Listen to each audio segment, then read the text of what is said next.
Would you feel for someone? Ryan service, when we start? What time is it? 9:11. Okay.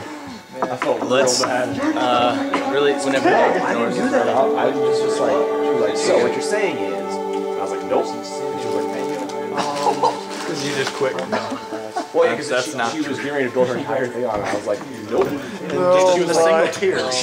She started to like get freaked out, and then as she got nervous, she started to kind of like tear up. That's where you just go. What channel do you have? I just say, okay, I do believe it. I do believe it.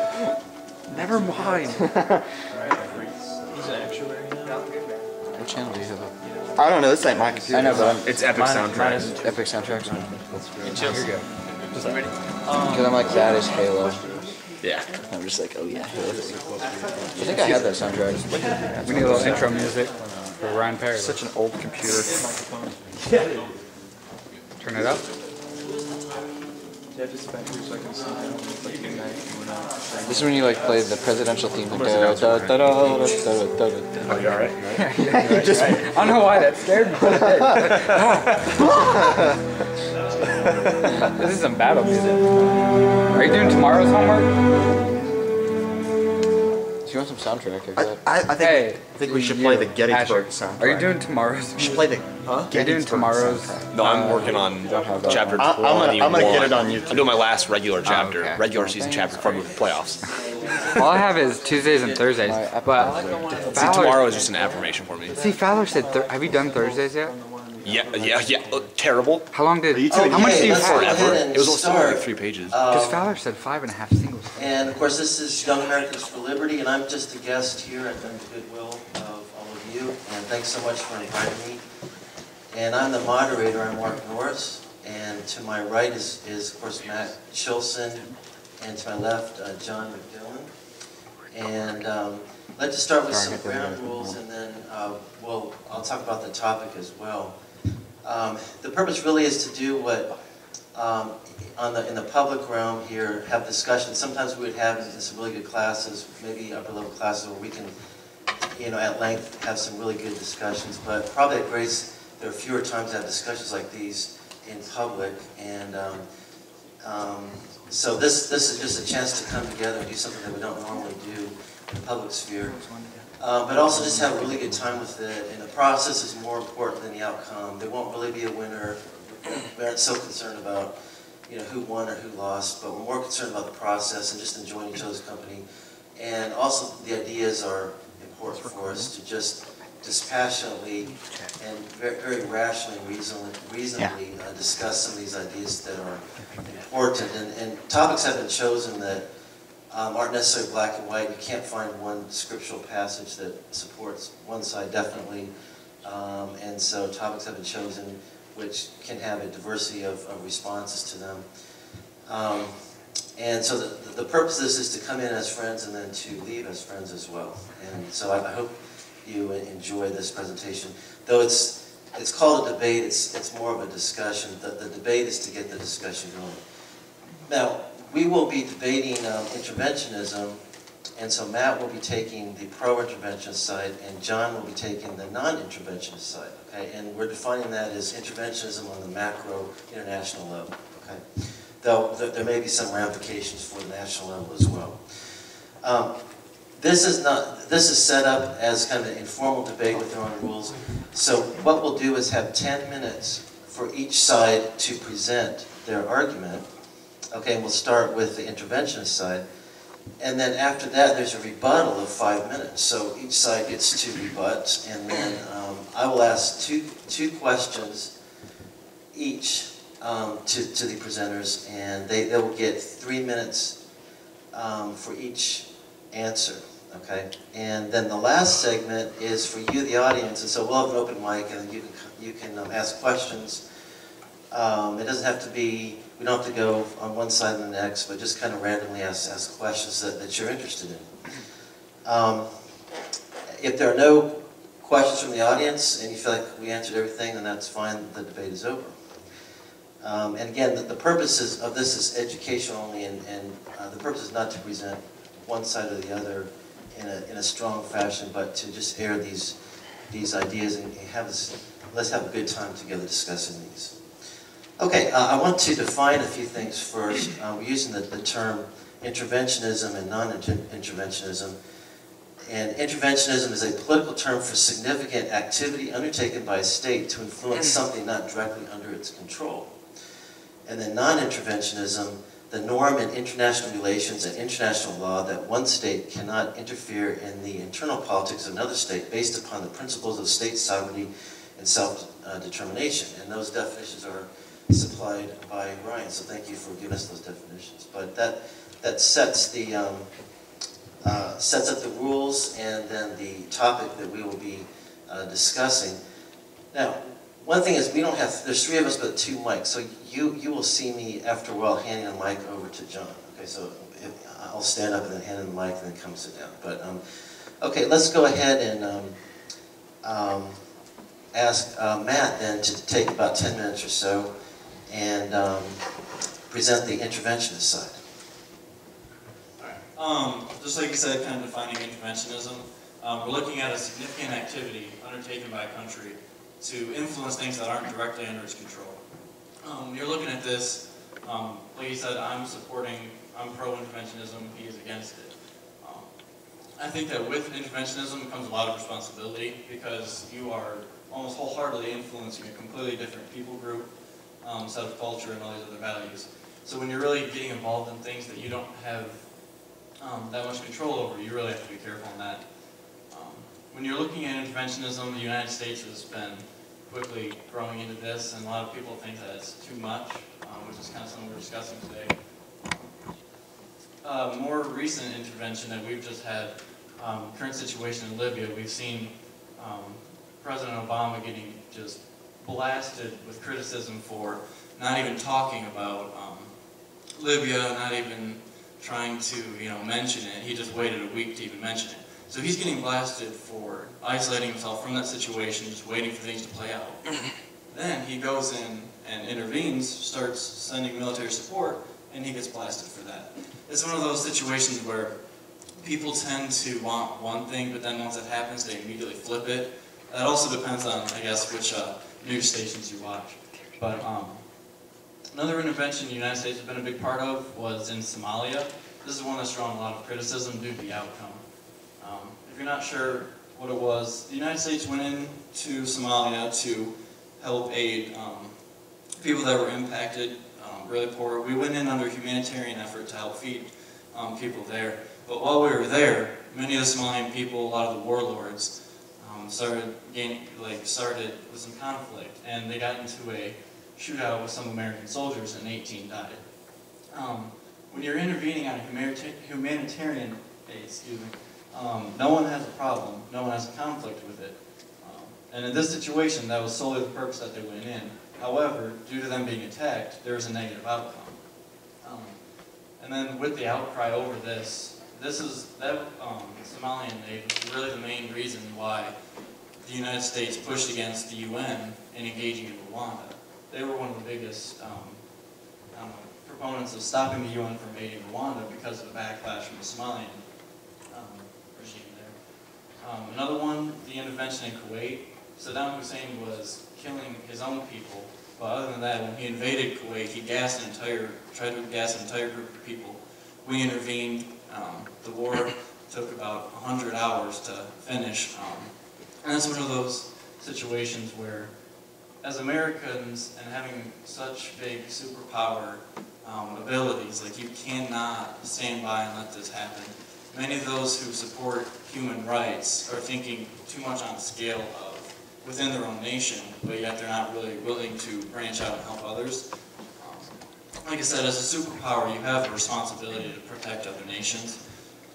As the world becomes more and more global, it's more beneficial to a country to be as involved as possible. If you're investing in a company, you want to know everything going on with it. So as you invest in a global market, you would like to have a hand in everything going on so that you can better benefit yourself. World War II is another situation in which interventionism, in a sense, helped the American economy grow. Not necessarily just from sending military support, but from all the manufacturing. That was a big step in becoming more global.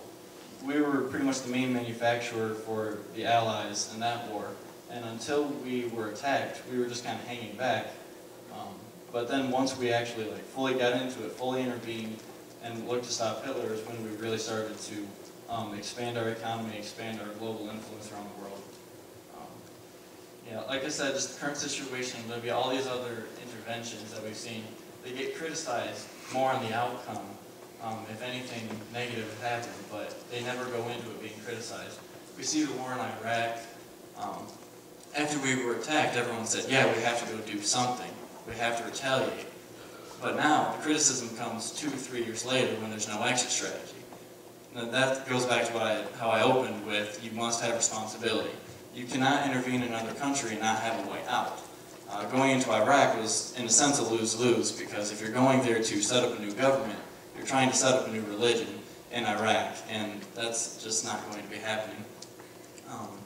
The support for interventionism, think of it as, if you know that someone is going to break into your house at this certain exact time and place, would you not want someone to intervene on your behalf if you can't?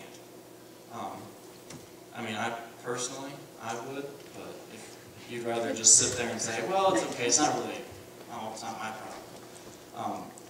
We do support interventionism, whether you know it or not. If you support police action at all, you support interventionism. If you're a big brother and you have a little brother who gets picked on at school, he's looking for you to do something. Why would you want to protect him? You want to intervene, even though that's not necessarily under your control. That's not necessarily your worry if he's getting picked on, but you choose for it to be under your control there. And just again, interventionist foreign policy allows you to fight on your terms.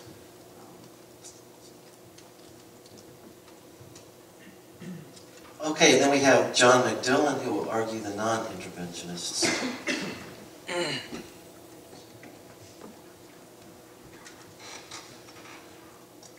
Hello. For my part of the debate, I'm just going to start out by going through a brief history of our country's foreign policy throughout the history of our country. And for those of you who are not aware, historically, our country has gone under a policy of isolationism. And just to point out exactly what led us to that and what that looks like, I'm going to just hit a few things. Our country was initially colonized by a lot of people who were trying to avoid the influence of countries that were intervening in their life, whether that's religious or economic or anything else. A lot of people that came here were trying to avoid those things when they came here. When our country decided to try to gain its independence, it was a big fight. The odds were against us. Even knowing that, we went into the war trying our hardest to not get into any treaties with countries until we absolutely had to, and we eventually got a treaty with France when it became pretty clear that without it we were most likely going to lose. So even when we were starting out, we tried our best to avoid any treaty that would later entangle us. And I have a little bit of a quote from Thomas Jefferson, one of our founding fathers. In his inaugural address, he says, "Peace, commerce, and honest friendship with all nations, entangling alliances with none." That's a little bit of what our country was founded on, is that ideal of having peace, trade, and friendship with everyone, but not trying to get entangled with their affairs or getting them entangled in ours. Now we're going to jump forward a few years. We're going to go to 1823. We got Monroe in the office, and John Quincy Adams writes the Monroe Doctrine, and Monroe delivers it in his 7th State of the Union address to Congress. And this Monroe Doctrine is a big part of the United States' policy in getting involved in affairs for a really long time. Really up until World War II, I would say it was strongly followed by just about every president. And it basically says that any European country who acts in the affairs of any of the Americas, Latin America, or South America, that would be viewed as aggressive, and we would be forced to act. And we also said that if you stay out of our business, we'll stay out of yours. And that helped a lot. It worked. People knew that we meant it.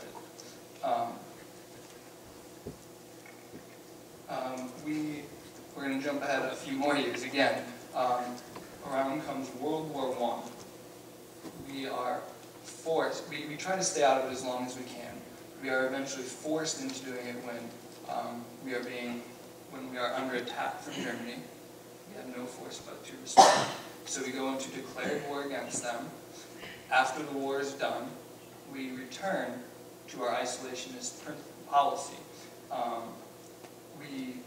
The president, Woodrow Wilson, wanted to join the League of Nations, but we said the Congress voted against him and we did not end up joining the League of Nations, which would have been which is kind of similar, I guess, to the United Nations. So we did not join that. Again, returning to our isolationist policy. Then comes World War II, where we unfortunately did not exercise the same wisdom. We get into World War II after trying to avoid it as long as we can, sticking to our isolationist policy. But then Pearl Harbor, we were attacked. We have to defend ourselves. So we declare war.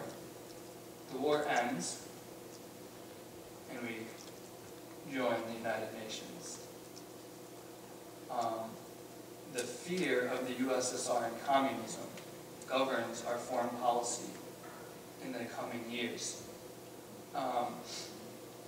After that, since that time, we've pretty much left the Monroe Doctrine, but that is over 100 years later.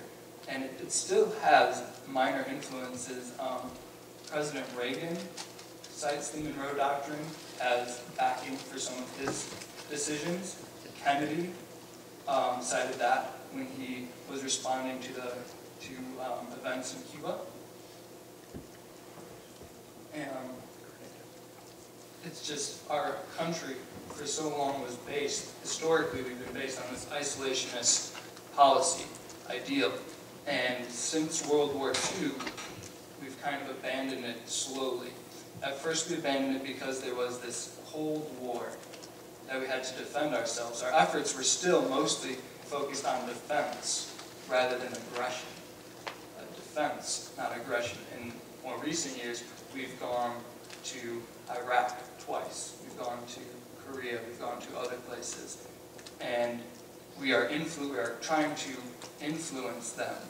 We are trying to intervene in their affairs. And people don't like it when you do that. They get mad. You get enemies. And we have a lot of enemies. If you're going to interfere with other people, they're going to interfere back. And whether this intervention is military, economic, or political, it is going to have its effects on our daily life. And I looked it up, and according to the debt clock right now, we're at $14,326,000,000, $14,082,731 in debt as of 8:54 tonight on a debt clock. With that much debt, what business do we have? Why are we going to throw money, throw efforts, ruin ourselves to help these people when we're drowning ourselves? It just doesn't quite make sense to me that as we get further and further in debt and having more and more domestic problems, we're going to stray further and further and further from this isolationist policy that took us from 13 colonies along the coast to 50 states, coast to coast, realizing our manifest destiny and growing to, as he said, a superpower. And since we've deviated from that policy, I'm not so sure we are the superpower anymore. It's definitely not clear that we are. Let's see. I have one more quote that I would like to say in response to my views on on interventionism, and it's from Martin Luther, who I think is a pretty alright guy. He says, "War for the sake of war is sin, but war for the sake of defense is duty. So if our efforts are to defend ourselves, let's do it. But if we're going out and trying to attack, trying to influence, that's risky. It's a waste of money, and it makes enemies. Thank you. Okay, then each side will get to rebut the other side. All right. I definitely agree that that debt is astronomically high, and it's probably about a couple extra billion higher ever since you read that. But when you're looking at the debt, I would just say that we'd still be drowning even if we were still out, if we weren't in the Middle East and all these other things. Now, I understand that not being involved in those does save a substantial amount of money, and that would just be the beginning of it. If you're just looking at to slash the budget, then there would be other places you would think first. In response to being colonized by people looking to avoid interventionism, I would just argue that people were leaving more because of a domestic struggle, not other people groups necessarily hindering their values or what they were looking to do. The intervention was more based on their own government, not other, like foreign nations. And the Monroe Doctrine is one that definitely has been really influential for 100 years or so. But once you deviate from that and you have become as involved as we have, there's no way that you can relinquish from that. We're definitely at a point now where there's no way to go back to being isolationist or to not intervene. We're too deep into it to just completely withdraw from everything else around. Also, one of the big changes from the Monroe Doctrine was when Roosevelt started pretty much taking out a bunch of Latin American countries with the Roosevelt Corollary. He, understanding that the Monroe Doctrine was more aimed at Egypt. It was, or not Egypt, what am I? Yeah, Egypt, right, okay. More aimed at Europe. You see that, we were supposed to stay in our own affairs. That's what we said, we'll stay here and you stay there. But what you still see him do is just go south. He's still intervening in other affairs, so clearly that was not that important to him or people at the time if he was able to just trot down to the Latin and Central American countries. And in the response to Pearl Harbor and defending ourselves, I definitely agree that you had to act, you have to retaliate, and if it's in the name for defending yourself, it is very necessary. But as interventionists would argue, we want to eliminate that threat before it begins. We weren't surprised that Japan would want to attack us. That wasn't like oh really? Japan doesn't like us right now?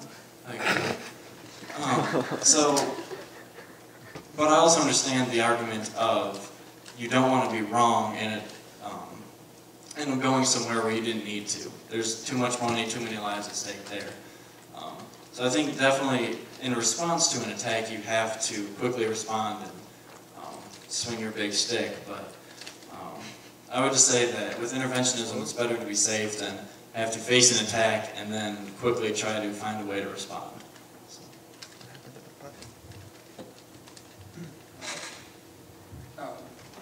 In my rebuttal, I would just like to say that when we were talking earlier, it was pointed out that a lot of times when we set out to do good interventionism, just giving humanitarian aid, it was pointed out that that often turns bad.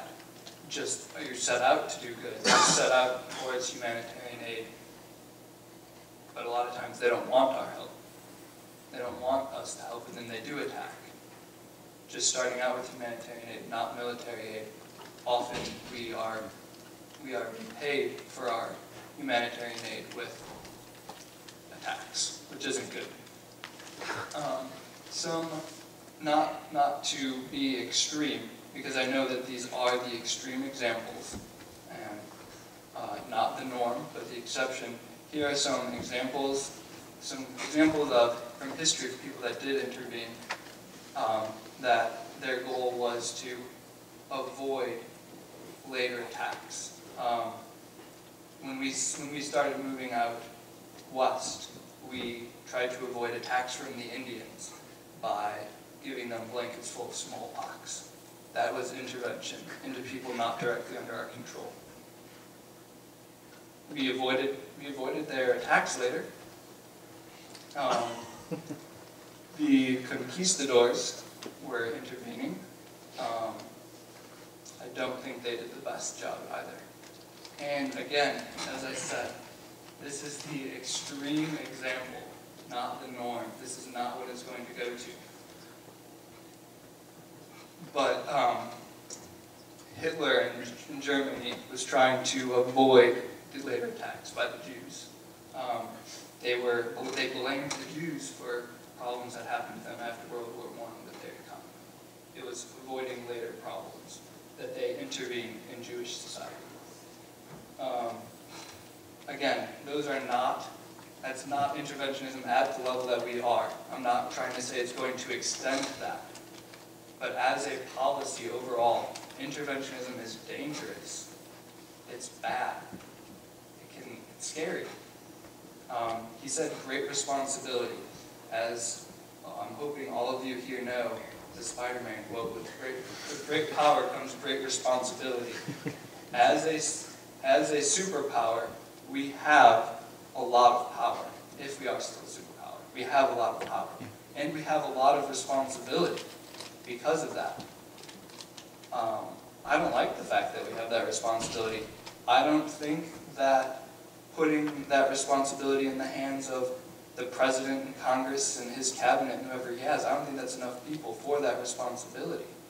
We are unable to make responsible decisions with the money, with the people, with the resources that we have. How are we supposed to say, we can't get it right for us, but we can get it right for you? And also, it seems like, especially us here at Grace College, knowing what we know, having the faith that we have, knowing Christ, seems like we have more important things, more important realms of influence than economic, political, or military things to influence. We need to be sending out the gospel. And unfortunately, with the intervention that our country has given in the past, a lot of people hate us just because we're American. It's hard to reach places or people just because of where we're from, because of this interventionism past. And I guess one last thing, common sense, back to like kindergarten rules. I know my first grade teacher had one rule for the classroom, and it was mind your own business.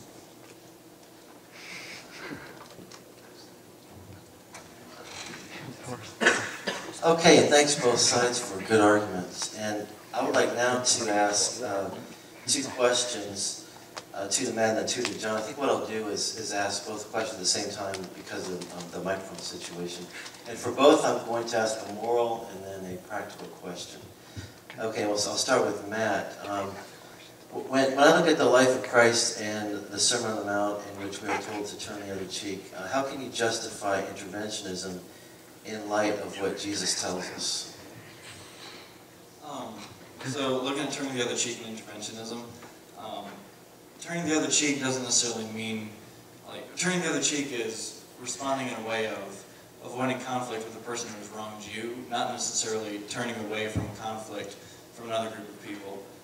Helping aid someone else in a conflict, I would say that if you remain isolated from that situation and you just observe, that would be turning the other cheek.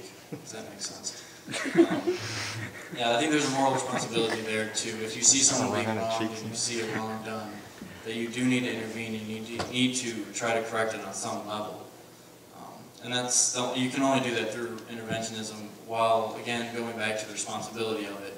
I know history and government, governments get a little bit and they just want to get more and more and more. And that's the same with unions, where unions don't know how to quit. Government's the same way. They get a little bit more and they just want to go, go, go.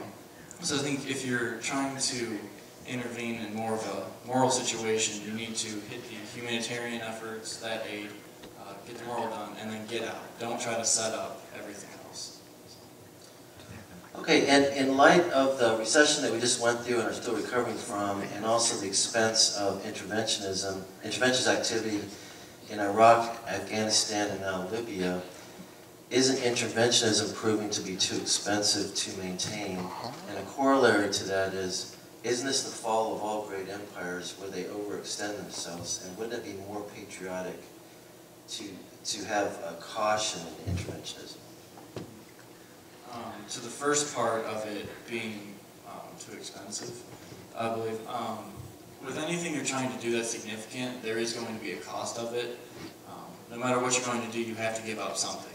So the cost of going into these other countries and trying to support them, or whether we're not supporting them, but it's for America's own personal gain, you're going to have a cost. And America's shown that we're okay with spending money in any way, in any amount.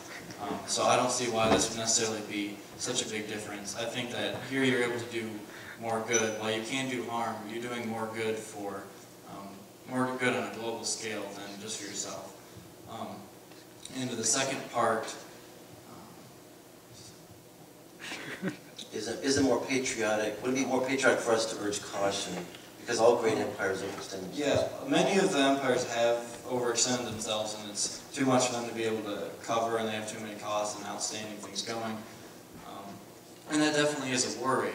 But also, if you're putting yourself in a box, you're not able to expand, and then you become, I don't know, everyone's just able to kind of line you up because you're not able to expand and grow yourself. I think it's very difficult when you're arguing for patriotism in this respect, because what's best for the country is for the values and the people of its country to, in a sense, remain on top. Because if they're able to be oppressed by other people groups and other countries, then that kind of can eliminate from their sovereignty as well. As they are, like if we were to grow up how we did, and then now we become oppressed, our whole life has changed, and the patriotism fact and the sovereignty of America then also goes down with it. So since we have all grown up in a time when we are at the top, in order to sustain our own patriotism and our own sovereignty, we do need to sustain that as well. And to John, two questions, and the first is also a moral question and a practical question as well. So many would argue that we're the sole remaining superpower, and with that brings certain moral requirements. Aren't there times when it is immoral not to intervene when we have the power, for example, to stop genocide?